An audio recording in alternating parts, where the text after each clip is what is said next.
आज हम लोग पढ़ेंगे थॉमसन के एटॉमिक मॉडल के बारे में। तो ये 1900 में ये पब्लिश किया गया था और ये थॉमसन द्वारा ही पब्लिश किया गया था, थॉमसन एटॉमिक मॉडल। ये एटॉमिक मॉडल पूरी तरीके से थ्योरेटिकली था, इसे प्रैक्टिकली प्रूफ नहीं किया जा सकता। इसमें क्या बताया गया कि जो एटम के अंदर का स्ट्रक्चर होता है, जिसे एटम के अंदर का इनर स्ट्रक्चर कहते हैं, इसे थियोरेटिकली थॉमसन ने अपने मॉडल के अनुसार दिखाया। थॉमसन के एटॉमिक मॉडल को पूरी तरह से सपोर्ट जोसेफ थॉमसन ने किया, जो कि इलेक्ट्रॉन को पहले ही खोज लिए थे, जो कैथोड रे ट्यूब एक्सपेरिमेंट था। अगर आपने कैथोड रे ट्यूब एक्सपेरिमेंट का वीडियो नहीं देखा तो मैं उस वीडियो का लिंक डिस्क्रिप्शन में दे दूंगा, आप लोग देख लीजिएगा। अब हम लोग आगे चलते हैं कि थॉमसन के एटॉमिक मॉडल में था क्या। तो थॉमसन ने ये एज्यूम किया था कि जो एक इलेक्ट्रॉन होता है वो प्रोटॉन से 2000 टाइम्स लाइटर होता है। तो उन्होंने एज्यूम किया कि जो एटम होता है उसमें थाउजेंड्स ऑफ इलेक्ट्रॉन हैं। थॉमसन के एटॉमिक मॉडल को वाटरमेलन एटॉमिक मॉडल भी कहते हैं, इसे प्लम प्यूडिंग मॉडल भी कहते हैं। वाटरमेलन मॉडल इसे क्यों कहते हैं? क्योंकि उन्होंने ये एज्यूम किया था कि जो वाटरमेलन होता है उसका जो इनर पोर्शन होता है, उस रेड पार्ट, वो पॉजिटिव आयन से भरा हुआ रहता है और जो उसके जो सीड्स होते हैं वो इलेक्ट्रॉन की तरह उस पॉजिटिव यानी रेड पोर्शन में दबे हुए रहते हैं। तो इसलिए उस एटॉमिक मॉडल को वाटरमेलन एटॉमिक मॉडल भी कहते हैं। अब इसे इस फिगर द्वारा समझा जा सकता है। देखिए, जैसे रेड पोर्शन है तो वो उसका पॉजिटिव पोर्शन है और जो उसके सीड्स हैं वो उसमें इलेक्ट्रॉन हैं। ठीक, तो इसलिए थॉमसन के एटॉमिक मॉडल को वाटरमेलन मॉडल भी कहते हैं। तो अब हम लोग आगे चलते हैं कि थॉमसन के एटॉमिक मॉडल के कंडीशंस क्या थे। तो उसकी पहली कंडीशन ये थी, एटम एक स्फीयर है जिसका चार्ज पॉजिटिव होता है, यानी एटम पॉजिटिव चार्ज का एक स्फीयर है जिसमें इलेक्ट्रॉन सीड्स के तरह, वाटरमेलन के जो सीड्स होते हैं उसके तरह धंसे हुए रहते हैं। और दूसरा ये था, एटम इलेक्ट्रिकली न्यूट्रल होता है क्योंकि उसके जो निगेटिव और पॉजिटिव चार्ज होते हैं वो इक्वल मैग्नीट्यूड के होते हैं। हाँ देखिए, जैसे यहाँ लिखा हुआ है कि Thomson atomic model is compare to watermelon where he considered, यानी थॉमसन एटॉमिक मॉडल वाटरमेलन के अकॉर्डिंग था। Watermelon seeds as negatively charge particle and red part of watermelon as positive charge particles, यानी जो उसका रेड पोर्शन है वो positively charge होता है और जो उसके सीट्स होते हैं वो निगेटिवली चार्ज पार्टिकल होते हैं। अब इसके लिमिटेशन के बारे में देख लेते हैं कि थॉमसन एटॉमिक मॉडल के लिमिटेशन क्या थे। तो उसका पहला लिमिटेशन ये था कि वो एटम की स्टेबिलिटी के बारे में नहीं बता पाए कि किस तरह से कोई पॉजिटिव आयन एक निगेटिव आयन को होल्ड कर सकता है। और ये एटॉमिक मॉडल ये एक्सप्लेन करने में भी फेल हो गया कि न्यूक्लियस का पोजीशन कहाँ है एटम में, जो कि रदरफोर्ड ने अल्फा पार्टिकल स्कैटरिंग से जो एक्सपेरिमेंट था उससे बता दिया कि न्यूक्लियर का पोजीशन कहाँ पे है। और इस एटॉमिक मॉडल के फेल होने का सबसे बड़ा रीज़न ये था कि इसे एक्सपेरिमेंटली कोई एविडेंस नहीं था इसके पास। ये एक थियोरेटिकली एक्सप्लेन्ड एटॉमिक मॉडल था। अब जैसे मैंने Rutherford's alpha particle scattering experiment के बारे में बोला, तो उसके बारे में जान लेते कि ये था क्या। तो इस एक्सपेरिमेंट में रदरफोर्ड ने क्या किया कि एक गोल्ड फॉइल यानी एक सोने की पत्ती ली, उस पर अल्फा पार्टिकल, जो हीलियम का न्यूक्लियस होता है उसे अल्फा पार्टिकल कहते हैं, उसकी बमबारी कराई। जो गोल्ड फॉइल थी वो इतनी थिन थी कि जिसकी थिकनेस 100 नैनोमीटर थी, यानी 10⁻⁻7 मीटर्स थी। रदरफोर्ड ने जो अल्फ़ा पार्टिकल यूज़ किए थे वो बहुत ही हाईली एनर्जी के थे। और इन्होंने इसके अल्फ़ा पार्टिकल के जो डिफ्लेक्शन हो रहा था, इसको स्टडी के लिए जिंक सल्फाइड का स्क्रीन लिया, ZnS, इसका फॉर्मूला था ZnS। और इस एक्सपेरिमेंट से रदरफोर्ड ने कुछ कंक्लूजन निकाला। इसका सेटअप, इस एक्सपेरिमेंट का जो सेटअप था ये कुछ इस तरह था जैसे स्क्रीन पे दिखाया गया है। सोर्स रखा हुआ है जिससे अल्फ़ा पार्टिकल निकल रहे हैं, चारों ओर ZnS की यानी जिंक सल्फाइड की एक प्लेट लगी हुई है, बीच में गोल्ड फॉइल लगा हुआ है जिसकी थिकनेस 100 नैनोमीटर के अराउंड है। उससे जब अल्फ़ा पार्टिकल टकराता है तो वो कई डायरेक्शन में डिफ्लेक्ट हो जाता है। इसके डिफ्लेक्शन को कई तरह से देखा जा सकता है, जैसे कि स्क्रीन पर दिखाया जा रहा है कि एक अल्फ़ा पार्टिकल जो है वो सीधे ही निकल जा रहा है, दूसरा जो अल्फ़ा पार्टिकल है वो न्यूक्लियस से टकरा कर थोड़ा कुछ एंगल पे डिफ्लेक्ट हो जा रहा है, और कुछ अल्फ़ा पार्टिकल तो न्यूक्लियस से टकरा कर वापस ही आ जा रहे हैं।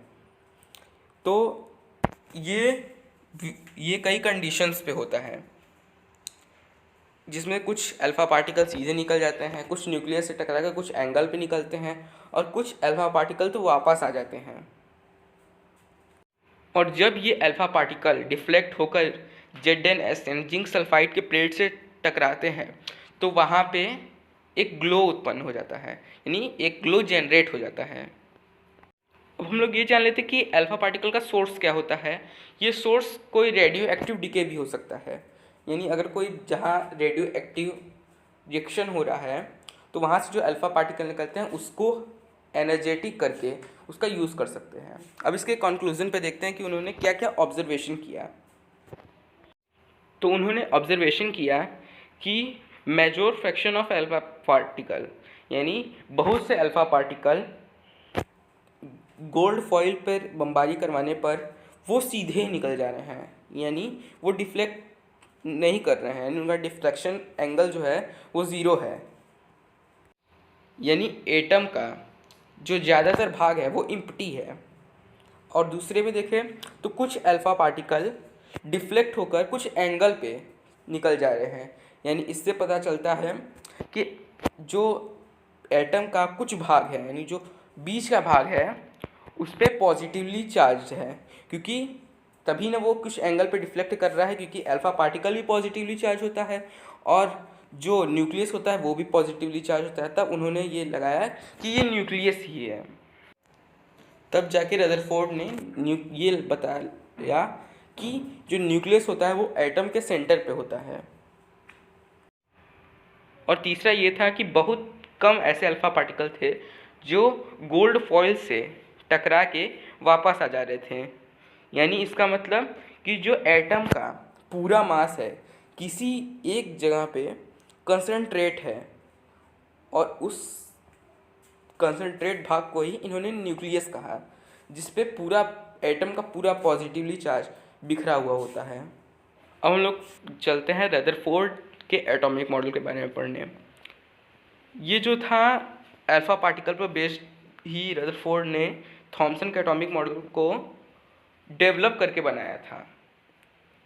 तो इस फिगर में दिख रहा है कि जो एटम पूरे को एटम कहेंगे और इलेक्ट्रॉन उस एटम के चारों ओर घूम रहे हैं, और जो बीच में है उसे न्यूक्लियस कहते हैं, और जो ब्लैक कलर का है उसे प्रोटॉन कहते हैं, और जो रेड कलर का है उसे न्यूट्रॉन कहते हैं। तो इन्होंने कुछ पॉइंट बताया कि the positively charge particle and most of the mass of an atom was concentrated in an extremely small volume, यानी जो पॉजिटिवली चार्ज पार्टिकल होते हैं और जो पूरा मास होता है एटम का वो किसी बहुत ही छोटे जगह पे है, उसे ही उन्होंने न्यूक्लियस कहा। और दूसरा, Rutherford's model propose that the negatively charge part electron surrounding the nucleus of an atom, यानी जो इलेक्ट्रॉन होते हैं वो एटम के अंदर ही न्यूक्लियस के चारों ओर घूमते हुए रहते हैं। ये सारे इलेक्ट्रॉन एक सर्कुलर पाथ में घूमते हैं, इन्होंने इसे ऑर्बिट कहा। और जो इलेक्ट्रॉन होता है वो निगेटिवली चार्ज होता है और जो न्यूक्लियस होता है वो पॉजिटिवली चार्ज होता है। तो इस तरह से एटम पूरी तरह से न्यूट्रलाइज होता है। अब हम लोग देखते हैं कि रदरफोर्ड के एटॉमिक मॉडल की लिमिटेशन क्या थी। रदरफोर्ड का एटॉमिक मॉडल पूरी तरह से एक्सपेरिमेंटल था, लेकिन फिर भी ये फेल हो गया। क्यों? आइए देखते हैं क्यों फेल हो गया। रदरफोर्ड ने ये कहा कि जो इलेक्ट्रॉन होता है वो न्यूक्लियस के अराउंड एक फिक्स पाथ में घूमता है जिसे ऑर्बिट कहते हैं। लेकिन मैक्सवेल के अकॉर्डिंग कि कोई भी चार्ज पार्टिकल यदि एक्सलरेट है यानी वो मोशन कर रहा है तो वो इलेक्ट्रोमैग्नेटिक वेव का इमिशन करेगा, जो कि एक प्रकार की एनर्जी है। यानी इलेक्ट्रॉन की एनर्जी धीरे धीरे लॉस होगी और एक ऐसा टाइम आएगा कि जो इलेक्ट्रॉन है वो न्यूक्लियस पे गिर जाएगा और न्यूक्लियस का जो एग्जिस्टेंस है वो ही ख़त्म हो जाएगा, यानी न्यूक्लियस तब एग्जिस्ट ही नहीं करेगा। तो ये रदरफोर्ड की सबसे बड़ी कमी थी कि वो मैक्सवेल के प्रिंसिपल को डिफ़ाइन ही नहीं कर पाए, यानी एटम की स्टेबिलिटी को ही डिफ़ाइन नहीं कर पाए। और जो इलेक्ट्रॉन के न्यूक्लियस पे गिरने का टाइम होता है वो मात्र 10 से 8 सेकंड का होता है। यानी रदरफोर्ड के हिसाब से कोई भी ऑब्जेक्ट केवल 10 से 8 सेकंड तक ही एग्जिस्ट कर सकता था, जो कि नहीं है, ऐसा नहीं होता। अब हम लोग आगे दूसरे लिमिटेशन पे चलते हैं कि रदरफोर्ड का दूसरा लिमिटेशन क्या था। तो वो ये था कि वो इलेक्ट्रॉन के ऑर्डर के बारे में डिफाइन नहीं कर पाए कि हाईली एनर्जेटिक इलेक्ट्रॉन किस ऑर्बिट में रहेंगे और लोअर एनर्जी के इलेक्ट्रॉन किस ऑर्बिट में रहेंगे। तो ये रदरफोर्ड डिफाइन नहीं कर पाए। और तीसरा ये था कि जो पहले के एटॉमिक मॉडल थे वो इनएक्यूरेट थे और वो अपने ही प्रिंसिपल को डिफाइन करने में सक्सेस नहीं हुए। वो इस बेस्ड पे थे कि फ्यूचर में कोई ऐसी टेक्नोलॉजी डेवलप होगी जो इसे एक्सप्लेन करेगी। वैसे ही रदरफोर्ड का भी था, यानी जिसे आजकल क्वांटम मैकेनिक्स कहते हैं, उस पर ये सब बेस्ड थे। तो अब हम लोग आगे चलते हैं बोहर के एटॉमिक मॉडल पे। तो बोहर एटॉमिक मॉडल 1915 में नील्स बोहर के द्वारा ही दिया गया था। तो इसमें क्या था कि इन्होंने जो रदरफोर्ड में कमियां थी उसी को ही डेवलप करके, यानी उस कमियों को दूर करके ही अपना मॉडल दे दिया, जिसे बोहर एटॉमिक मॉडल भी कहते हैं। बोहर एटॉमिक मॉडल के अकॉर्डिंग ये कहा गया कि जो इलेक्ट्रॉन होते हैं वो फिक्स्ड ऑर्बिट में घूमते हैं, जिसे शेल्स कहते हैं। एटम में कई तरीके के शेल्स होते हैं, K shell, M shell, N shell. तो इलेक्ट्रॉन इन शेलों पे ही घूमते हैं और इन ऑर्बिटल्स के, यानी इन ये जो शेल्स थे, इनकी जो एनर्जी रहेगी वो फिक्स्ड रहेगी। यानी जिस इलेक्ट्रॉन की एनर्जी और उस शेल की एनर्जी के इक्वल रहेगी वही इलेक्ट्रॉन उस शेल में घूम पाएंगे। इन शेल को एनर्जी लेवल भी कहते हैं, कहीं कहीं ने एनर्जी लेवल भी लिखा गया जाता है। और बाकी सब इनका रदरफोर्ड के अकॉर्डिंग ही था कि एटम पूरी तरह से एम्प्टी होता है और उसके मिडल में ही, उसके सेंटर पे ही न्यूक्लियस होता है जो पॉजिटिवली चार्ज होता है। बस इन्होंने ये बढ़ाया कि इलेक्ट्रॉन किसी फिक्स ऑर्बिट में ही घूम सकते हैं, जिसे शेल्स या एनर्जी लेवल कहते हैं। इस फिगर में भी दिखाया गया है कि के शेल, यानी जब n इज इक्वल टू 1 रहेगा तो K shell, n is equal to 2 रहेगा तो L shell, n is equal to 3 रहेगा तो एम शेल और n इज इक्वल टू 4 रहेगा तो एन शेल, और बीच में न्यूक्लियस जो पॉजिटिवली चार्ज रहेगा। और बोहर ने इलेक्ट्रॉन्स के ऑर्डर के बारे में भी बताया कि जो न्यूक्लियस के पास वाले ऑर्बिट रहेंगे उसमें लो एनर्जी के इलेक्ट्रॉन घूमेंगे और जो दूर वाले रहेंगे उसमें हाई एनर्जी के इलेक्ट्रॉन घूमेंगे। तो अब हम लोग जानते हैं कि बोहर्स एटॉमिक मॉडल के कंडीशंस क्या थे कि वो कब कब अप्लाई किए जा सकते हैं। तो पहला है, एटम में इलेक्ट्रॉन जो कि निगेटिवली चार्ज होते हैं वो पॉजिटिवली चार्ज्ड न्यूक्लियस के चारों ओर डिफिनिट सर्कुलर पाथ, जिसे शेल कहते हैं, ऑर्बिट कहते हैं और एनर्जी लेवल कहते हैं, उसमें ही घूमेंगे। इन एनर्जी लेवल्स को इंटीजर के रूप में भी डिफाइन किया गया। जब n बराबर 1, n बराबर 2, n बराबर 3 रहेगा, जो कि इसकी क्वांटम नंबर है। क्वांटम नंबर पे अगली वीडियो आएगी, उसमें पूरे क्वांटम नंबर के बारे में बताया गया है। जब n इज इक्वल टू 1 तो k shell, n is equal to 2 तो l shell, n is equal to 3 तो m shell, n is equal to 4 तो n शेल। इन शेलों में इलेक्ट्रॉन जो होंगे वो ग्राउंड स्टेट में रहेंगे, यानी वो किसी भी अपने जो ऑर्बिट है जिसे शेल्स कहते हैं उसको छोड़ के बाहर नहीं जाएंगे, तो इसे ही ग्राउंड स्टेट कहते हैं। जब किसी इलेक्ट्रॉन को एनर्जी दी जाएगी तो वो एक्साइटेड स्टेट में आके दूसरे ऑर्बिट में चले जाएंगे, तो इसे ही ट्रांसमिशन कहते हैं, एक ऑर्बिट से दूसरे ऑर्बिट में जाने को।